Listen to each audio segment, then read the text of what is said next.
Welcome to the Gurukul Prep Daily Podcast on 19th September. Update 1 Banking. Bank of Baroda introduces GenAI-powered solutions for conversational banking. Bank of Baroda (BOB) has launched Aditi, a GenAI-powered virtual relationship manager, to improve its digital customer care experience. The public sector bank stated that these human-like interfaces, presented as digital avatars, provide conversational banking across various services. In addition, Bob has built a GenAI-enabled knowledge management platform for its staff called GyanSahai AI.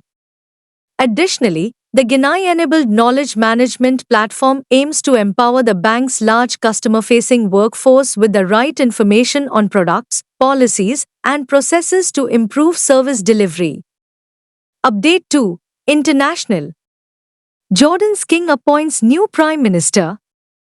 Jordan's King Abdullah appointed top palace aide Jafar Hassan as Prime Minister following the government's resignation on 15 September, according to the royal court, just days after the Islamist opposition made some gains in the Asalid Kingdom's parliamentary election.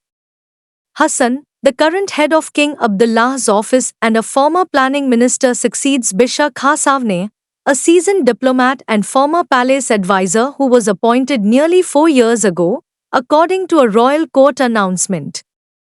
According to the statement, Khasavne will stay in a caretaker capacity until the formation of a new cabinet. Update 3 Miscellaneous. Jand Ke launches Vote Ka Tyohar theme song. To encourage voter participation in the 2018 Assembly elections in Jammu and Kashmir, the Office of the Chief Electoral Officer, CEO, Jand Ke launched the theme song Vote Ka Tyohar, issued by COP. K-Poll aims to motivate voters across the UT to vote in the 3 phases of the Assembly elections, which began on 18 September 2024, in 7 districts spanning both the Jammu and Kashmir divisions. The theme song was produced by Rangyug, a renowned performing arts organization committed to promoting social change and self-realization. Update 4 National. PM Modi launches Namo Bharat Rapid Rail and new Vande Bharat trains. PM Narendra Modi launched Indian Railways' first Vande Metro train service. The Vande Metro was formally christened Namo Bharat Rapid Rail by the Ministry of Railways prior to its inaugural run. The new train from Indian Railways is a new option for short-distance premium travel for the general public and unreserved passengers on non-suburban paths. The first Vande Metro all-air-conditioned train service of Indian Railways would run from Ahmedabad to Bhuj in Gujarat. However, unlike Vande Bharat, a semi-high-speed 160 km/h train set, the Vande Metro trains will have a maximum speed limit of 130 km/h. Update 5 Rank and Report. Angkor Wat named most photogenic UNESCO World Heritage Site in Asia. Cambodian Prime Minister Hun Manet stated that Times Travel rated Angkor Wat as the most photogenic UNESCO World Heritage Site in Asia. According to Xinhua, the Prime Minister announced this in a text message on his official Telegram channel, along with a Times Travel list of Asia's 10 most photogenic UNESCO World Heritage Sites. The list showed that Angkor Wat was ranked top. Other World Heritage Sites on the list included India's Taj Mahal, China's Great Wall, Myanmar's Bagan, Indonesia's Borobudur, and Vietnam's Halong Bay. Update 6 Schemes and Committees. Nirmala Sitharaman introduces NPS Vatsalya. Union Finance Minister Nirmala Sitharaman introduced the centre's NPS, National Pension System, Vatsalya scheme on 18 September at a Delhi event. The NPS Vatsalya scheme is a watershed moment in the pension system. According to sources, this new system has been launched to ensure children's financial future.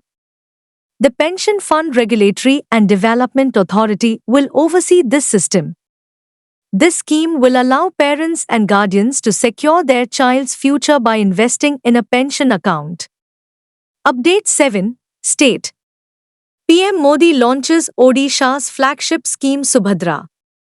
Prime Minister Narendra Modi launched Subhadra, the Odisha government's flagship program. The project intends to help more than 1 crore women in the state. According to the scheme's provisions, every qualified woman beneficiaries aged 21 to 60 will get Rs. 50,000 over 5 years. The beneficiary would get a total of 10,000 rupees annually, which will be deposited immediately into a bank account connected to both Aadhaar and Direct Benefit Transfer (DBT). The amount will be disbursed into equal portions throughout the year. Update 8. Science and Technology. LIC appoints Infosys for Next General Digital Platform. The state-owned Life Insurance Corporation, LIC, has agreed with IT giant Infosys to create a next-generation digital platform to serve as the foundation for new high-value business applications such as customer and sales super apps, portals, and digital branches. The deal's financial specifics have not been published. LIC previously received IT support from industry leaders such as Tata Consultancy Services, TCS, and Tech Mahindra. The new digital platform will be an integrated end-to-end insurance solution. Update 9. Sports. Indian men's hockey team won Asian Champions Trophy 2024. The Indian men's hockey team successfully defended their Asian Champions Trophy title, defeating host China 1-0 in the final at the Mukhi Hockey Training Base in Hulunbury, China. Jugraj Singh's key strike in the 51st minute won the victory, giving India the most successful team in tournament history, with a record-breaking 5 trophies. India retained the trophy for the second consecutive edition after its triumph in 2023. India had previously achieved back-to-back titles in 2016 and 2018. Update 10. Summit and Conference.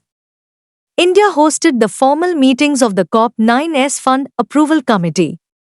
On September 17 to 18, 2024, India held the second formal meeting of the COP9 Bureau and the third formal meeting of the Fund Approval Committee under the UNESCO International Convention Against Doping in Sport in New Delhi.